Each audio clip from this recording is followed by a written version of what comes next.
ರಾಷ್ಟ್ರೀಯ ಹೆದ್ದಾರಿ 66ರಲ್ಲಿ ಚಲಿಸ್ತಾ ಇದ್ದ ಕಾರೊಂದು ಡಿವೈಡರ್ಗೆ ಡಿಕ್ಕಿ ಹೊಡೆದು ಕದ್ರಿ ಮಲ್ಲಿಕಟ್ಟಿಯ ನಿವಾಸಿ 23 ವರ್ಷದ ಅಮನ್ ರಾವ್ ಮತ್ತು ಕೊಂಚಾಡಿಯ ಓಂ ಶ್ರೀ ಪೂಜಾರಿ ದಾರುಣ ಸಾವನ್ನಪ್ಪಿದ ಘಟನೆ ಮಂಗಳೂರಿನ ಜಪ್ಪಿನ್ ಮೊಗರು ನಡುಮೊಗೇರ ಬಳಿ ಮಂಗಳವಾರ ತಡರಾತ್ರಿ ಸಂಭವಿಸಿದೆ.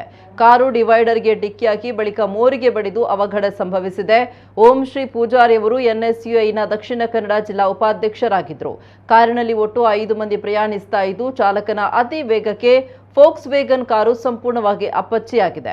ಕಾರು ತಲ್ಪಾಡಿ ಕಡೆಯಿಂದ ಪಂಫೇಲ್ ಕಡೆಗೆ ಬರ್ತಾ ಇದ್ದಾಗ ದುರಂತ ಘಟನೆ ನಡೆದಿದೆ. ವಂಶಿ ಮತ್ತು ಆಶಿಕ್ಗೆ ಗಂಭೀರ ಗಾಯಗಳಾಗಿದ್ದು ಅವರನ್ನ ಐಸಿಯುನಲ್ಲಿ ದಾಖಲಿಸಿ ಚಿಕಿತ್ಸೆ ಕೊಡಿಸಲಾಗ್ತಾ ಇದೆ. ಇನ್ನೊಬ್ಬ ಗೆಳೆಯ ಇಟಲಿ ಮೂಲದ ಜೆರಿ ಪ್ರಾಣಾಪಾಯದಿಂದ ಪಾರಾಗಿದ್ದಾರೆ. ಮಂಗಳೂರು ಟ್ರಾಫಿಕ್ ದಕ್ಷಿಣ ಠಾಣೆಯ ಪೊಲೀಸರು ಕೇಸು ದಾಖಲಿಸಿದ್ದಾರೆ.